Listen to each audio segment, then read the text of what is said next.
Corey Pegram here with the ITA, and I am lucky enough to have former UVA tennis standout Brian Vahaly join me today. Brian is a generous supporter of college tennis and the sport as a whole, and he's stayed involved in tennis after his time on the pro tour and at UVA. So, Brian, thanks so much for being with us. Yeah, thanks for having me. Awesome. Well, so you were an All American at UVA. You went on to reach top 60 in the world on tour. So you had a ton of success in tennis. Now, what have you done since then? What does your life look like now? Yeah, it's always hard. I think one of the trickiest things is sort of life after tennis, because for any tennis player that played in college, that was so much of your focus. So I was really happy and fortunate to play professionally for 6 or 7 years afterwards, and then had to take a little bit of time to figure out what was next. For me, that went back to my finance roots. When I was at University of Virginia, I went to their undergrad business school, and so got back involved in the venture capital and private equity world. Yeah, it's been great. It's been fun to maintain the relationships through tennis, but then sort of leverage a lot of what you learned in the sport, for life after tennis. Yeah, yeah, that's awesome. And kind of going off of that, how do you think college tennis helped you prepare for a non-tennis world after college and everything you're doing today in finance? Yeah, I mean, the things that you sort of love about tennis, right? It's the ability to manage your time, it's managing emotions, it's handling pressure, it's about accountability. It's handling defeat, how to handle winning. And it's what makes being an athlete, and specifically even a tennis player, so valuable afterwards and so valuable in the working world, because you have those abilities and skill sets that your peers don't have.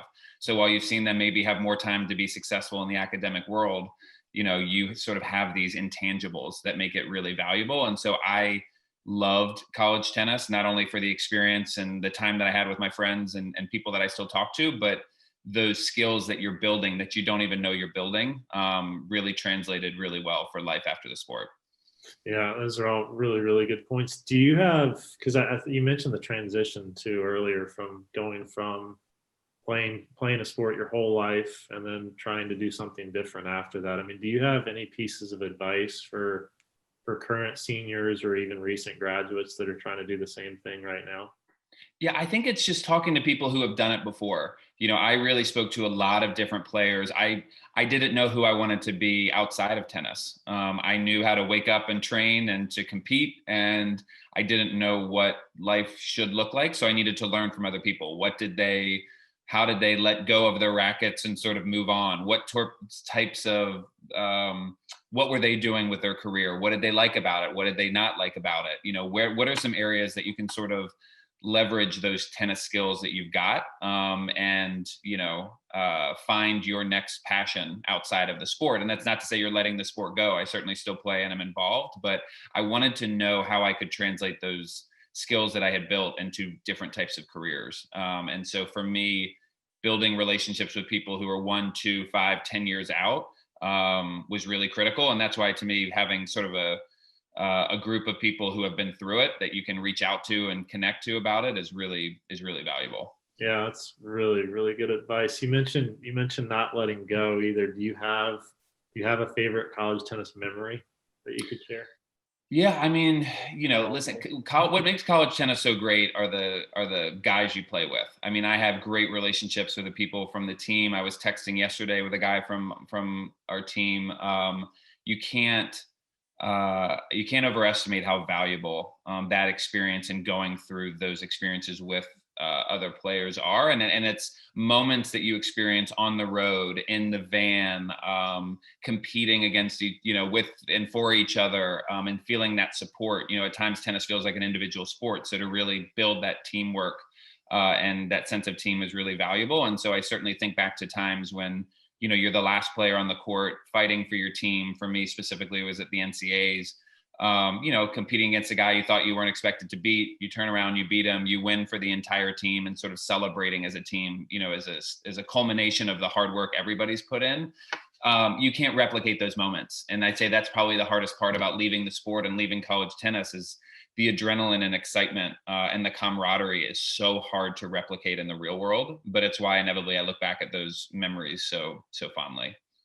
Was it kind of weird going from college tennis as kind of a team sport to then playing? I mean, you played so long on tour and had so much success there. I mean, was it weird making that transition from being a part of a team in college to then trying to do it on your own? Yeah, I mean, I think you just try and translate what worked about college and bring it into the professional game. So you have to now just create a new team. And some of that's going to be your physio, some of that's going to be your primary coach. Some of that is, making sure when you go and play tournaments across the country that your friends come and see you. You just sort of, you don't want to isolate yourself when you're out there. There's many players who were better than I was, but couldn't be successful on tour because they couldn't survive the tour lifestyle. And I think you really need to understand that it does take a team to make this work and make sure you put the right people in play. And so, those are some things, but is it a tough transition? Absolutely. I missed college tennis immediately. I really struggled my first summer out because I got used to having, my teammates there supporting me. Yeah, it's interesting too. I mean, I think the advice of not isolating yourself is actually, I mean, relevant for everyone today too. I mean, with COVID, I mean, it's been a weird time, and I mean, kind of leveraging your relationships now, whether it be over a phone call or Zoom or whatever it is. It's probably more important than ever. Yeah, I mean, listen, the relationships are critical. This COVID has been difficult for everyone. And so, yeah, I think the importance of reaching out, it's easier now too. Back when I was playing, we didn't really have cell phones, certainly not internationally. So you could get isolated very quickly. And I think everybody's now feeling what that's like, and it's really hard. But you have to be very thoughtful and proactive about what your body needs, both physically and mentally, in order to be successful. And you learn those traits by college. I mean, college, you've got all types of distractions, you've got school, you've got fun, there's all these different things, and you got to learn how to prioritize. And so to me, I felt like I had the skills, I had some solid training, both in the juniors and in college to be successful out there. Yeah, that's great. So so you're currently on the USTA board of directors. How have you, since life on tour, when you were touring pro, how have you stayed involved in tennis over the years? Yeah, I mean, there was a period where I had to let it go. When I retired at the Open of, I think it was 2007, I needed a break because it was really hard for me. It sort of feels like a death in the family when you stop competing and you can't be out there, with your peers. So I took a little bit of a period off. And then for me, it was really important to shift my focus on how I can give back and how the experiences that I had growing up, how can I, help foster that for the next generation that's coming behind me. And so for me, whether it's getting involved in college tennis, whether it was getting involved with University of Virginia, whether it was getting back on the USTA board. I mean, just seeing the business side of tennis, the business side of the US Open, understanding how to grow the game broadly over the entire United States. That's a really interesting business problem with a really strong passion of mine. And so for me, it was a very easy transition. And I sort of didn't know that getting back involved with the USTA was an option. It was a former player, Paul Goldstein, a former college graduate from Stanford, who reached out and said, you got to get involved. And so again, the relationships of college tennis, the relationships of tennis, brought me back in, and now I love it. And I've been involved with the USTA very closely and feel very, very, I found my spot for this phase of my life and career as a way to still stay involved and engaged. That's awesome. Yeah. So, and right now, I mean, I think for college tennis programs too, I mean, unfortunately, as you've probably seen, there's been a number that have been cut since the onset of COVID. I think what we found is it's so important for alums to stay connected to their programs, stay engaged, whether that's volunteering, giving back financially if they're able, going to matches. What would you tell other alums on kind of from your seat why it is so important to stay connected, especially now this year? Yeah, I think there's a lot of different ways, right? So, I mean, obviously engaging with the current alumni, getting them back involved. I agree. Helping financially is something that I feel we've got a responsibility to do, to provide that experience for those kids.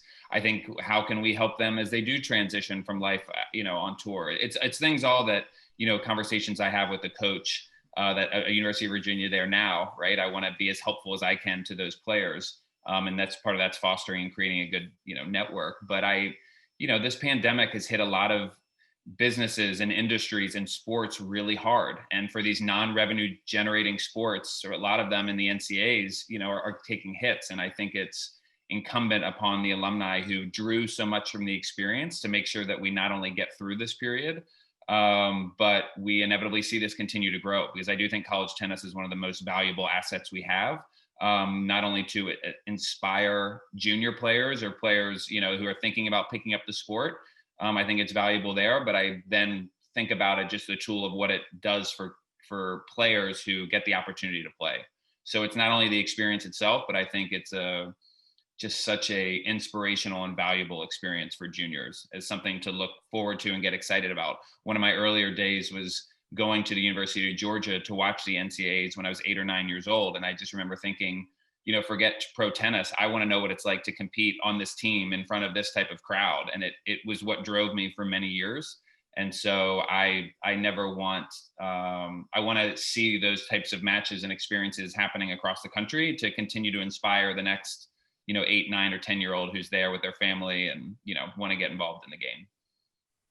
Yeah, that's so well said. We always talked about kind of college tennis being the connective tissue of the sport as a whole, because like you said, it serves as an aspirational goal as well as a viable pathway for people like you to develop and then go on to play on tour. So it's kind of that connecting. Yeah, there's no doubt the USTA feels strongly. I mean, back when I was playing, there was uncertainty around the value of college tennis. And I think we're seeing more and more the John Isners, the Steve Johnsons, of how this is actually a great tool and stepping stone.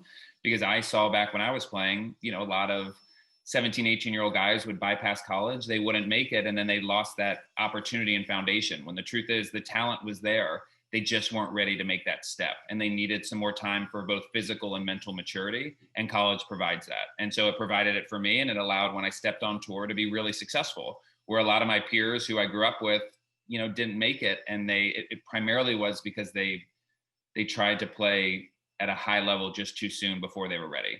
And so to me, college is a really great spot. And I think the USDA understands that now. And so it's the perfect middle ground for players who aren't ready at 18 years old, which I think you're finding more and more that that's the case, right? We used to think tennis players would peak at 22, 23.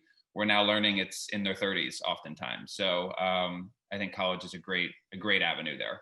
Yeah, that's awesome. Well, Brian, thanks so much for doing this. We really, really appreciate your support. I mean, I think the whole tennis industry is fortunate to have people like you driving it. So yeah, thank you so much for everything you're doing.